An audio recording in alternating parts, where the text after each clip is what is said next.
All right, good morning, everyone, and welcome back to IGTV. This is a special session that Nick alluded from Summit Security and I have kind of put together based on current events, right, Nick?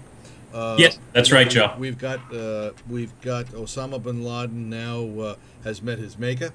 Um, and we were just going to kind of go over the perspectives of this. We hear from the national media a lot of people, cheering and celebrating in the streets, and while this is a terrific event, we think the U.S. military has done a splendid job at carrying this out. Certainly not a celebration by any means. Certainly it's good to see us victorious.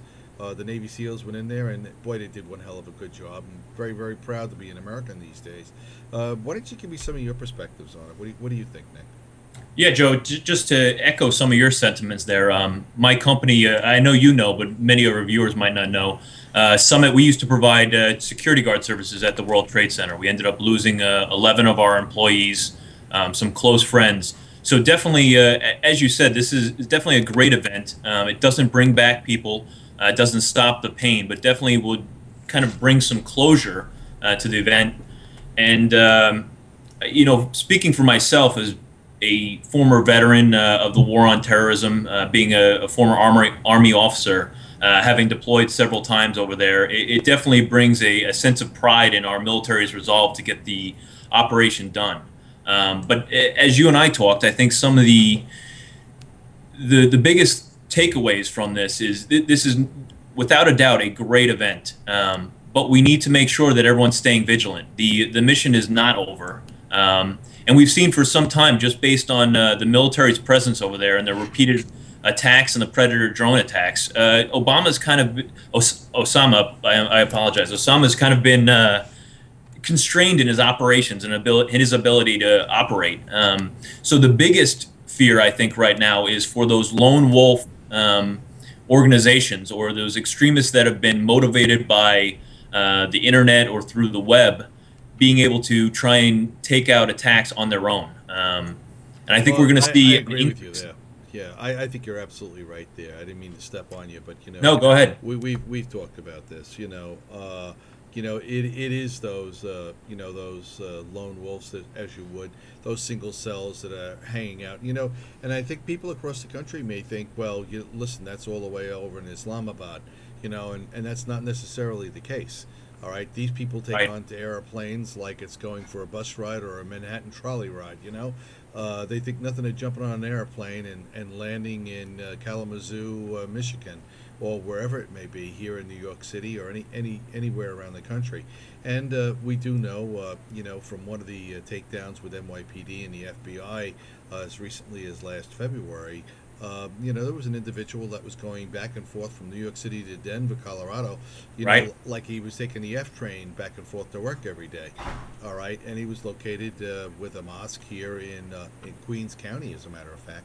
Right. There's a lot of relativity here to what's going on, and there are probably factions that are still within the local tri-state area, or not only the five boroughs of the city of New York, probably actively looking at what's going on and seeing what opportunities lay out there.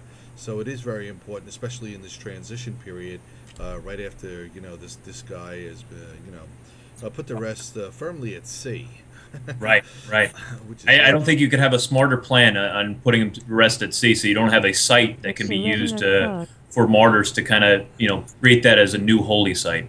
Well, I can only hope, Nick, that they would try and find his resting place, and that they would all wander to that same place, deep Right. in the bowels of the ocean. Right. I couldn't agree more, Joe. All So right. Any other things? I know there's a lot to be looking at here. On the watch list and everything else that's going on. Internationally, I'm sure the UK is up on this. Italy, and as well as our neighbors. In Afghanistan.